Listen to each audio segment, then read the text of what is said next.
Romanos capítulo 2. Porque para com Deus não há acepção de pessoas. Versículo 11. Chamando o pecado pelo nome, Paulo deixou muito claro de que não há desculpas para o erro, que o raciocínio humano é loucura quando estabelecido sobre os ditames de uma consciência obscurecida pela insensatez.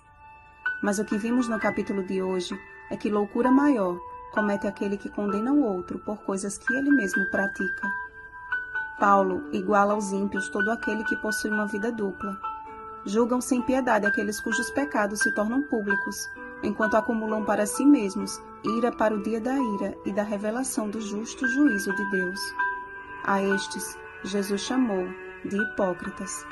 Mateus 15:7. Deus sempre dá o primeiro passo na direção do homem. É Ele quem sempre toma a iniciativa. É a sua bondade que nos conduz ao arrependimento e não o contrário.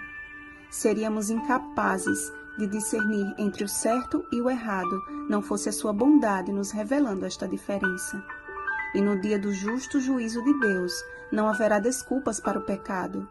Todos serão julgados conforme a luz que receberam.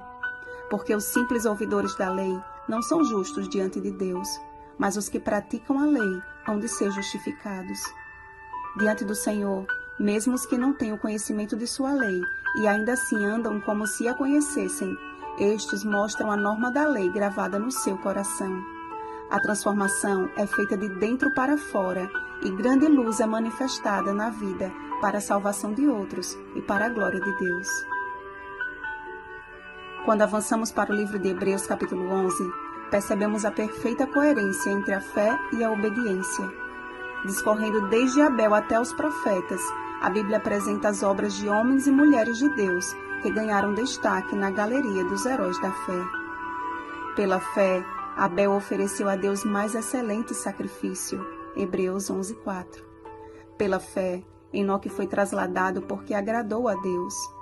Pela fé, Noé construiu a arca conforme as orientações dadas por Deus. Pela fé, Abraão saiu de sua casa e seguiu viagem conforme Deus lhe ordenara.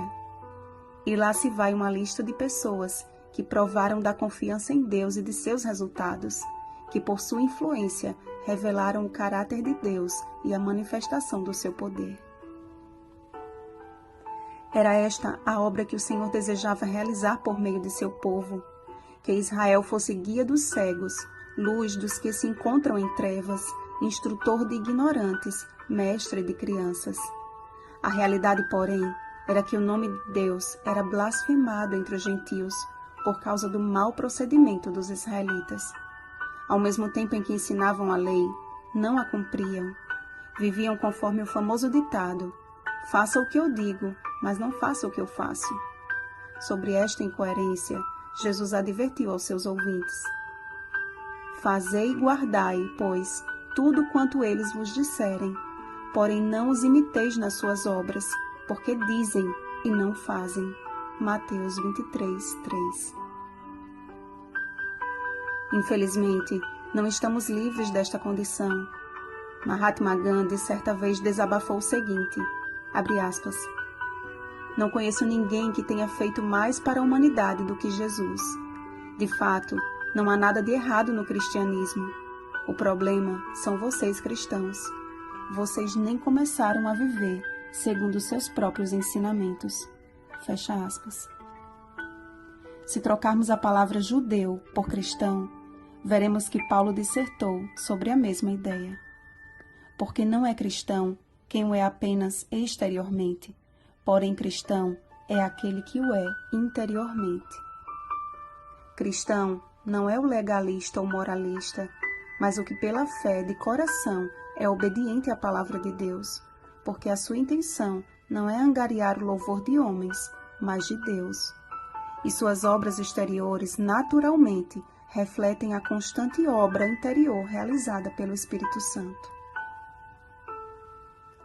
Deus não nos criou para a ira e indignação, mas para a vida eterna em Cristo Jesus, nosso Senhor. Também não fomos chamados por Deus para condenar nossos irmãos, mas para fazer o bem, atender à justiça, repreender ao opressor, defender o direito do órfão e pleitear a causa das viúvas. Isaías 1,17. Podemos sim, como Paulo, proferir palavras de advertência, desde que antes examinemos o nosso próprio coração, para que Deus não seja desonrado por nosso sobrenome cristão. Tornai-vos, pois, praticantes da palavra, e não somente ouvintes, enganando-vos a vós mesmos. Tiago 1,22. Bom dia, praticantes da palavra. Rosana Garcia Barros.